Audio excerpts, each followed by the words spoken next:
Ainda sobre a introdução à macroeconomia, nessa playlist que eu iniciei há pouco tempo aqui no canal, quero apenas revisar o que eu disse no vídeo anterior, antes de entrar propriamente dito na introdução às escolas de pensamento de macroeconomia, que serão os próximos vídeos, beleza? Então, o que esse autor aqui nos trouxe até agora, nessa introdução, é um livro de macroeconomia do Dornbusch, eu não sei se é assim que é a pronúncia, e do Fischer. Tem uma edição mais recente, né? O link aqui na descrição é uma edição bem mais recente que essa, mas o texto é bem semelhante. Resumidamente, introduzimos aqui as principais escolas do pensamento. Ao fazermos isso, devemos ter em mente que enquanto o desemprego, a inflação e o crescimento são problemas centrais da macroeconomia, existem muitos outros importantes ou não. Entre as preocupações importantes estão as dimensões internacionais da macroeconomia, como o fato de a economia mundial tornar-se cada vez mais integrada e o fato de uma queda do mercado de ações em Nova York estender seus efeitos quase que instantaneamente a Londres, a Tóquio, a Frankfurt, a Sydney, a Hong Kong, Cidade do México, Brasil, São Paulo e a todos os outros mercados de ações. Entre as preocupações aparentemente menos importantes está a questão de por que os salários são tão rígidos.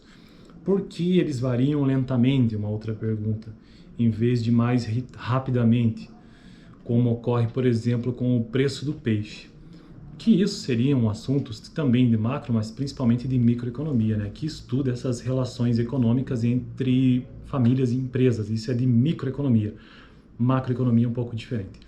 Mas mesmo as respostas a estas questões consideradas sem importância podem ajudar na compreensão de como o desemprego pode surgir. Então, eu acho interessante, eu acho importante a gente ter em mente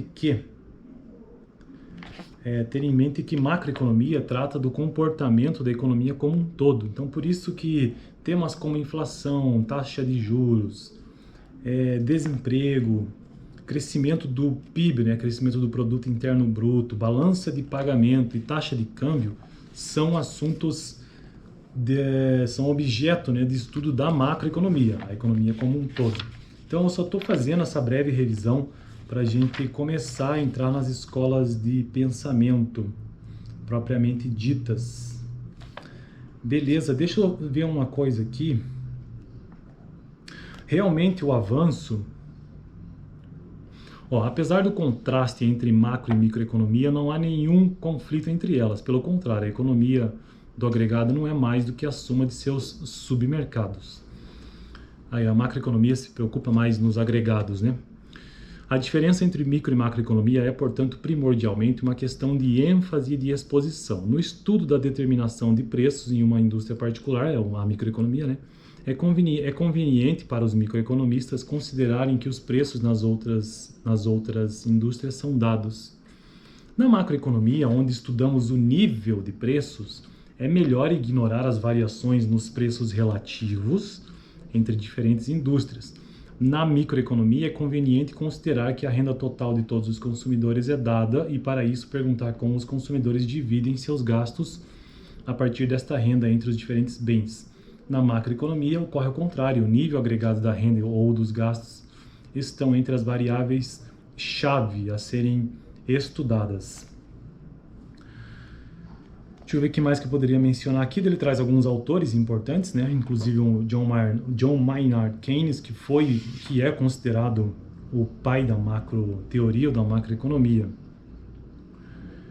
Realmente, os avanços na macroteoria estão estreitamente relacionados com problemas econômicos diários. A economia keynesiana, desenvolvida durante a Grande Depressão na década de 30 nos Estados Unidos, mostrava o caminho para se sair de depressões como aquela. Já o monetarismo, desenvolvido durante os anos 60, prometia a solução para o problema inflacionário. A economia do lado da oferta tornou-se a coqueluche na década de 80, prometendo um caminho fácil para se sair da confusão econômica no período por intermédio de cortes de impostos. Entretanto, a economia do lado da oferta exagerou nas promessas, pois não havia nenhum caminho fácil para aquilo que ela pretendia. Mesmo assim, a esfera de ação e o limite de políticas permanecem como o centro de debate. Hoje, uma escola de pensamento influente liderada por Robert Lucas questiona a eficácia da política econômica. Além desse questionamento, a década de 80 trouxe também um interesse renovado pelo crescimento econômico. As questões básicas aqui são quais fatores ajudam a explicar o aumento do padrão de vida de um país ao longo do tempo e que papel as políticas econômicas podem tomar na aceleração do progresso econômico. É isso. Então, no próximo vídeo, eu já quero entrar então nas escolas de pensamento, uma introdução.